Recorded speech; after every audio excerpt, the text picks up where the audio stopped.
Thank you. Well, thank you all so much for the invitation to be with you today. What I'd like to do with the time I have is to tell you a little bit about my personal background. I know several of you here, but there are quite a few of you I don't know, so I'd like to tell you a little bit about who I am, where I come from. I'd like to tell you about why I'm seeking the office of Secretary of State, what I'm hoping to accomplish in that office, and why I believe I am your best choice in the May 22nd Republican primary. My family moved to Georgia because my great-grandfather had a job opportunity, and that job opportunity was to work at the Eagle and Phoenix textile mill in downtown Columbus, right along the Chattahoochee River. He worked in that mill for 50 years. My grandfather dropped out of school in the 8th grade to help take care of our family during the Depression. When World War II broke out, he went down the street to Fort Benning.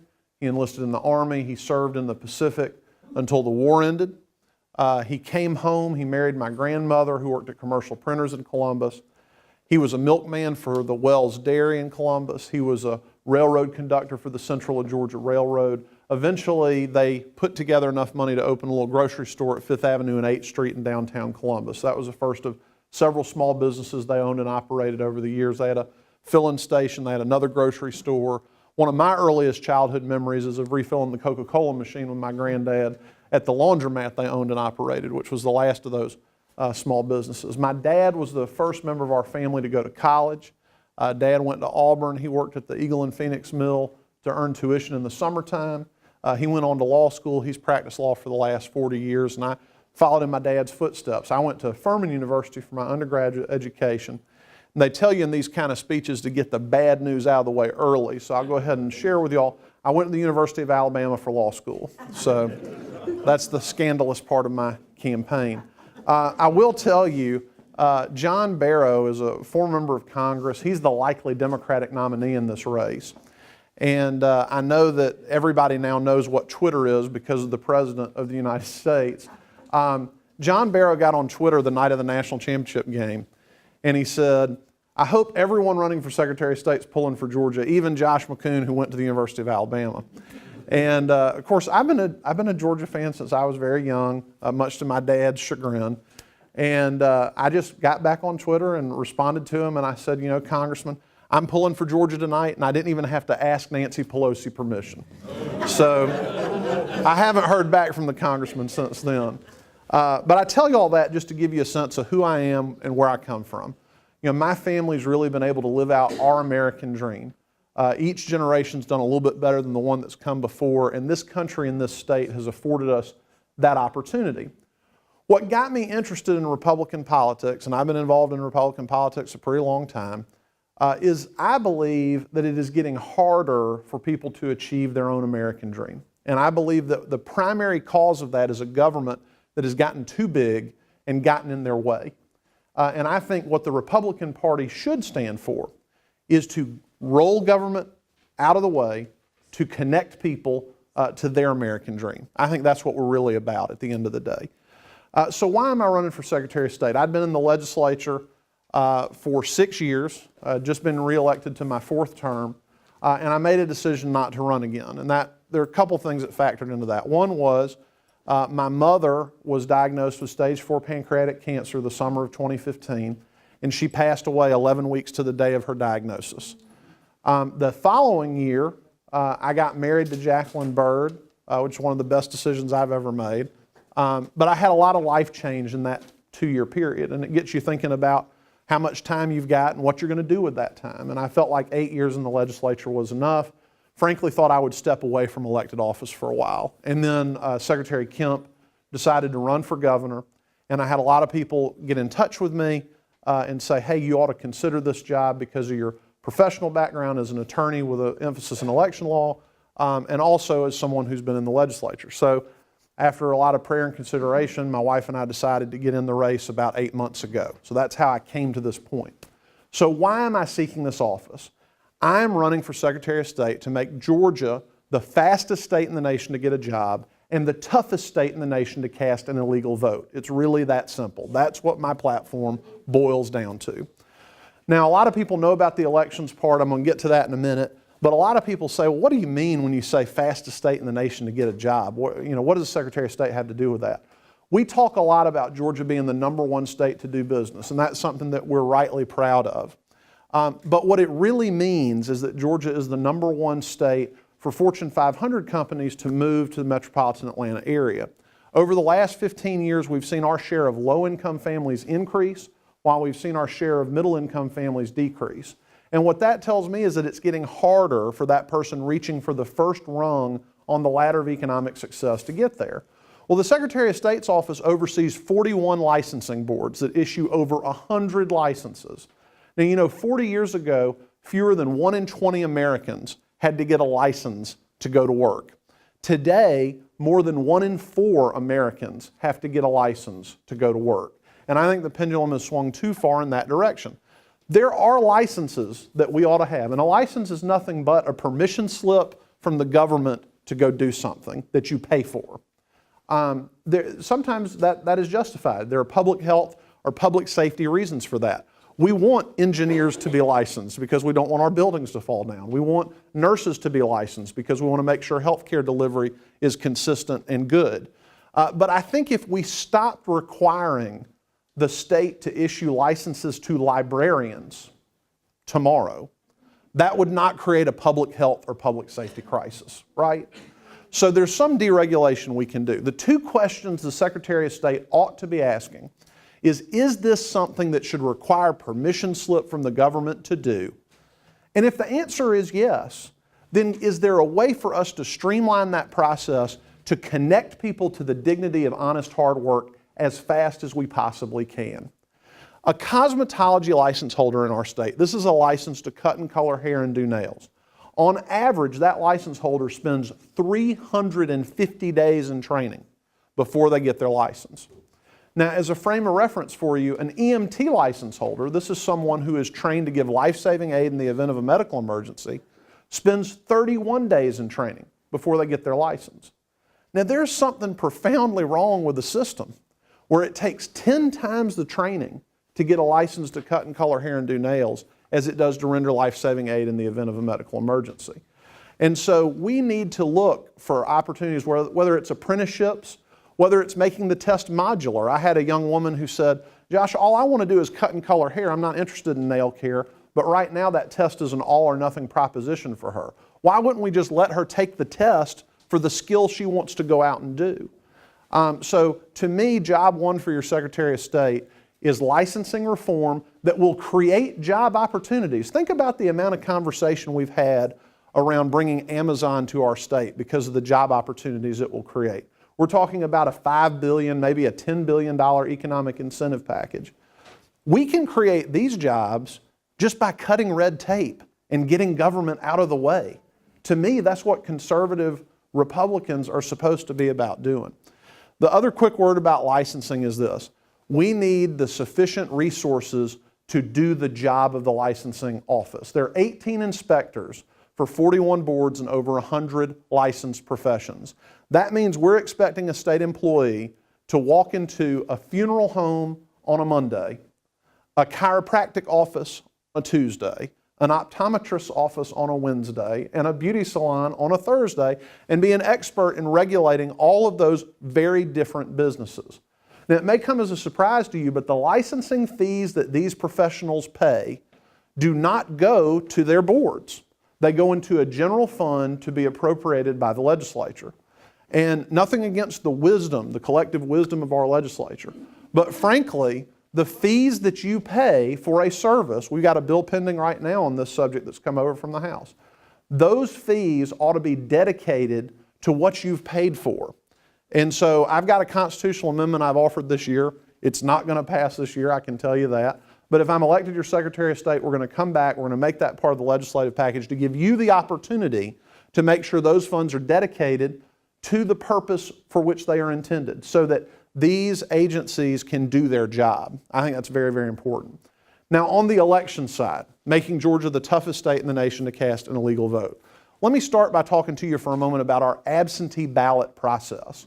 In our state, if you vote in person on Election Day, you have to display a photo ID. If you vote in person during early voting, you have to display a photo ID. But if you vote absentee, there is no photo ID requirement. We've got to tighten that up and make people prove that they are who they say they are. Now, folks on the far left will say, oh, you're full of it. There's no voter fraud. It doesn't happen. I will tell you, in Columbus, Georgia, 4 years ago, we had a lady who works at a nursing home in Columbus show up at the elections office with 19 absentee ballots in an envelope trying to cast those ballots. And only because a member of our Board of Elections was there did they say, hey, wait a minute, where did these ballots come from? What's the story on this? They did an investigation, and what they found out is 15 of those 19 absentee ballots were signed by residents of the nursing home who couldn't sign their name or make their mark. But someone had filled out those applications. Someone had voted those ballots. And I know this will come as a great surprise to those of you in this room, but those ballots were not cast for Republican candidates.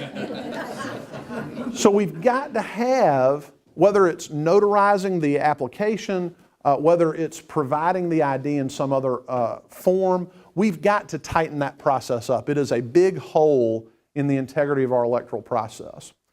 Now, another issue that people have brought to my attention during this campaign is the technology we use to vote.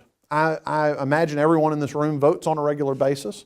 And if you voted in Georgia in the last 15 years, you've seen the electronic touchscreen voting machine that we use statewide. Those machines, whether you love them or hate them, are coming to the end of their usable life cycle. The folks that maintain the machines tell us that in the next 2 years, we'll get through the next presidential election. They probably could do that. But after that, we really do have to replace the machines. We've passed a bill in the Senate this year to set up a schedule to move us to new technology by November of 2020. All I want to tell you about that is we need an open and transparent process. We're talking about tens, maybe even over $100 million of your taxpayer money. We need to have a wide open, transparent process and a level playing field for everyone that wants to participate. But we also need to make sure we move to a system that has a paper element which can be independently audited and verified. Now, why is that important? I'm not saying the machines we're using right now don't accurately record your votes, okay? What I am saying is that it's very difficult when you have a close election to independently verify those results. Just to give you an example, there was a mayoral race in the city of Atlanta. I'm sure some of you followed that was in December. Almost 100,000 people voted. You had about a 750 vote margin. Well, one of the candidates wanted a recount. Well, you can't really do a recount on fully electronic voting machines because you don't have physical ballots. You don't have some secondary source to compare that election night total to. So if we move to a paper-based system that provides us with a physical ballot, we'll have that opportunity, we'll have the ability to independently verify the results, and I think we will increase voter confidence in the outcome of the election, which is critically important to our process. The last sort of piece I want to talk about on elections, I think it is critically important to have a lawyer as your next Secretary of State and someone who has practiced election law. And you may say, oh, another lawyer? Why do we need another lawyer? But the fact is, this went from being a very sleepy job, frankly, and then in the year 2000, during the Bush versus Gore election, there was a lawsuit down in Florida, Katherine Harris, I'm sure most of you remember that. Ever since then, the left, the far left, has changed their strategy about changing Georgia election law. And that is they've moved from the state house to the courthouse. In Georgia, they're not going to change the law under the Gold Dome. You've got Representative Welch, you've got Senator Strickland. They're not going to allow them to do that through our process. So they're trying to get judges to rewrite the law in the middle of a campaign. It happened last summer in the Karen Handel-John Ossoff race. We have a 30-day blackout on voter registration.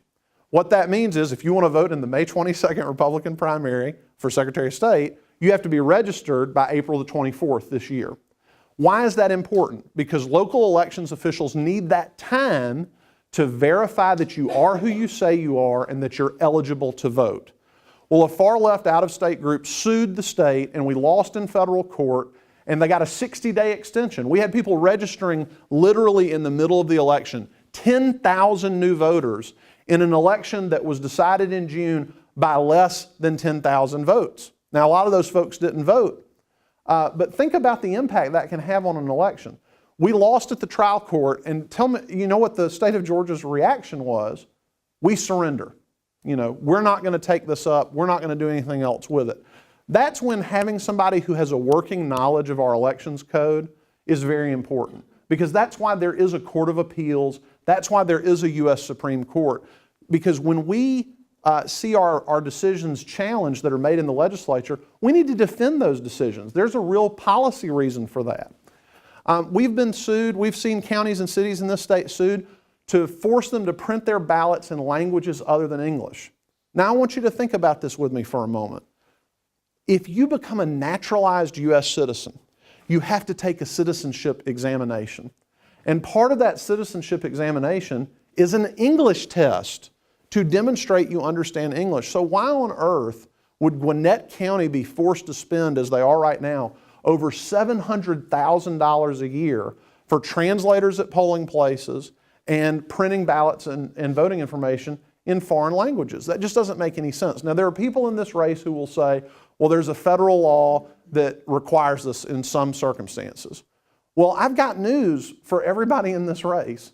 We have a Republican president of the United States, and we have a Republican Congress. And so your next Secretary of State ought to be making the case in Washington. We shouldn't have some massive unfunded mandate to accommodate foreign languages when the citizenship test requires that you have an understanding of English. That should not be a controversial position. And again, that requires a working knowledge of federal and state election law. I'm going to take the balance of my time to tell you why I think I'm your best choice in the May 22nd Republican primary. There are 3 questions you ought to ask yourself about your candidate in this race. The first question is, can the candidate do the job on day one? I've got the experience both in the legislature on the Regulated Industries Committee with professional licensing boards, in my private law practice dealing with both the Corporations and Elections Division. I'm ready to do this job. There's not going to be a steep learning curve for me when I walk into the office in January of 2019. The second question you need to ask is, can your candidate defeat John Barrow in the November election? This will be, ladies and gentlemen, the marquee race on the November ballot. It will not be the race for governor. It will not be the race for lieutenant governor. There will be millions of dollars coming from around the country to put John Barrow in the Secretary of State's office. Because if the far left get their hands on the election machinery of this state, they will make it much easier to win other elections for their colleagues. So you need somebody who can defeat John Barrow. And what does that mean? That means somebody who can stand on the debate stage and go toe-to-toe with him. This is not the time to send in the B team. You need your A player on the debate stage, somebody who can effectively communicate our message while prosecuting the case against John Barrow and reminding people that he voted for Nancy Pelosi for Speaker of the House, that he voted with Barack Obama 85% of the time while he was a member of Congress. This does not need to be somebody's first trip onto a debate stage in this race. Your nominee needs to be seasoned and prepared for the battle that is going to ensue. We've put together a campaign that can be successful. We have 21 of my colleagues in the state Senate who have endorsed me. We raised the most money in the last disclosure period. We have the most money on hand. We are doing all the things we need to do, not only to be your nominee, but to be successful in the November campaign against John Barrow. The third and final question that you got to answer, and this is, in my opinion, the most important one. Anybody can get up here and tell y'all the things that you want to hear about elections integrity, about smaller government, about licensing reform. What you got to ask yourselves is, if I lend my authority to this guy, is he actually going to do those things that he says he's going to do? Ask anybody who has watched my time in the General Assembly over the last 8 years. If I tell you I'm going to do something, I will do it. It is just that simple. I think when you answer those 3 questions, that you'll find that I'm your best choice in the May 22nd Republican primary. So I'm asking for your vote on May 22nd, or if you vote early, starting on April the 30th. I'm asking for your personal endorsement. This is a down ballot race. A lot of people don't know what the Secretary of State does. I have a guy who's been very helpful to me in this race, who was introducing me to somebody and said, this is Josh McKoon, he's going to be great, we're going to get him elected, then he's going to go around the world and negotiate trade deals. And I said, no, that's Rex Tillerson, that job's taken, right? But I make that point to you to say, what's going to make the difference in the primary and the general election is for people like the people in this room to go to your family and friends, the people you work with, the people you go to church with, and say, I heard Josh McKoon in Henry County. He's got the right ideas. He's the candidate to get behind in this race. We're going to qualify on Thursday at the state capitol at noon. If you can make it, I'd love for you to come join us. I'm tremendously grateful for this time. It's dangerous to give a lawyer a captive audience and a microphone, so I'm going to stop there. But thank you so much for the opportunity to be with you, and I appreciate the opportunity to make my case to you tonight. Thank you.